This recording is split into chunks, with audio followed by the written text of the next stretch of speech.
नमस्कार दोस्तों। अभी अभी इलेक्शंस के नतीजे घोषित हुए हैं और व्हाट्सएप पे एक मैसेज चल रहा है जो कि बड़ा इंटरेस्टिंग है। तो इस मैसेज में ऐसा कहा जा रहा है कि इस इलेक्शन से बीजेपी खुश है क्योंकि वो सरकार बनाने जा रही है।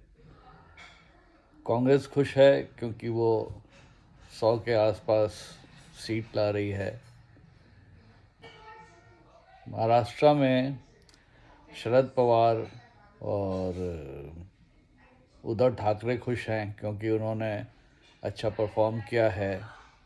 अखिलेश यादव खुश हैं क्योंकि उन्होंने यूपी में अच्छा परफॉर्म किया है। ममता खुश हैं और इन सब के साथ साथ इलेक्शन कमीशन भी खुश है क्योंकि उस पर अभी कोई ये दोष नहीं लगा रहा है कि ईवीएम के साथ छेड़खानी हुई है। तो ऐसा कहा जा रहा है कि इस इलेक्शन से के रिज़ल्ट से सभी लोग खुश हैं और ये दिखाता है कि सबका साथ सबका विकास ये बात चरितार्थ हो रही है। तो मित्रों, एज इन्वेस्टर्स क्या हम खुश हैं या दुखी हैं, ये सवाल आपसे पूछना चाहूँगा क्योंकि शेयर मार्केट एक दिन 3-3.5% ऊपर चला गया। फिर दूसरे दिन जब बीजेपी या गठबंधन की सरकार बनने में थोड़ी रुझानों में कमी नज़र आ रही थी तो मार्केट वापस से नीचे चला गया। तो इस बात पे हमारा एक ऑब्जर्वेशन है कि अगर हम इतिहास को देखें 2004 से, तो शेयर मार्केट का बिहेवियर कैसा रहा है।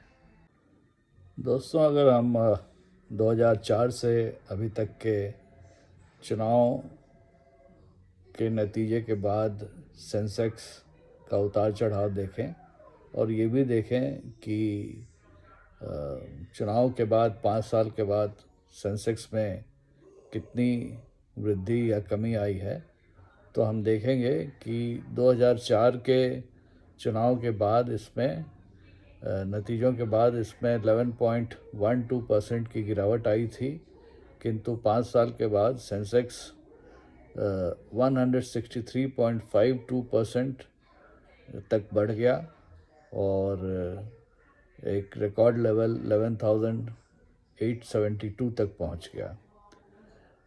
2009 के चुनाव में के जब नतीजे आए तो सेंसेक्स में एक उछाल आया 17.34% का और 5 सालों के बाद सेंसेक्स जो है 14,000 के लेवल से बढ़ के 23,815 तक पहुंच गया। फिर 2014 के चुनाव के बाद सेंसेक्स जो कि 24,000 के लेवल पे था, उसमें चुनाव के बाद मामूली वृद्धि हुई, पर 5 सालों के बाद सेंसेक्स 39,000 के लेवल पे पहुंच गया। फिर 2019 के चुनाव में जो कि सेंसेक्स जबकि 39,000 के लेवल पे था, वो चुनाव में के नतीजों में मामूली सी कमी आई थी 0.76% की, लेकिन 5 सालों में सेंसेक्स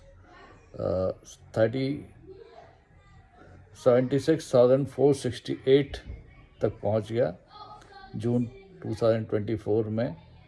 तो दोस्तों, इस हिसाब से अगर हम देखें तो अभी जो भी कमी आई है 5.73% की, बट 5 सालों के बाद देखें तो पिछले रिकॉर्ड्स के हिसाब से अगर कम से कम वृद्धि भी होती है तो 63.60% की वृद्धि होगी और ज़्यादा से ज़्यादा होगी तो 163.52% की वृद्धि होगी। और इस हिसाब से देखें तो कम से कम वृद्धि के रफ्तार से सेंसेक्स 1,18,000 1,18,000 तक होना चाहिए, और अगर मैक्सिमम वृद्धि हुई 163.52%, तो सेंसेक्स होना चाहिए 1,90,000 के आसपास। तो दोस्तों, इस छोटे मोटे उतार चढ़ाव से हमें डिस्टर्ब नहीं होना है, और जैसे बाकी सब खुश हैं वैसे ही हम इन्वेस्टर्स को भी खुशी रहना है। तो thank you very much, happy investing.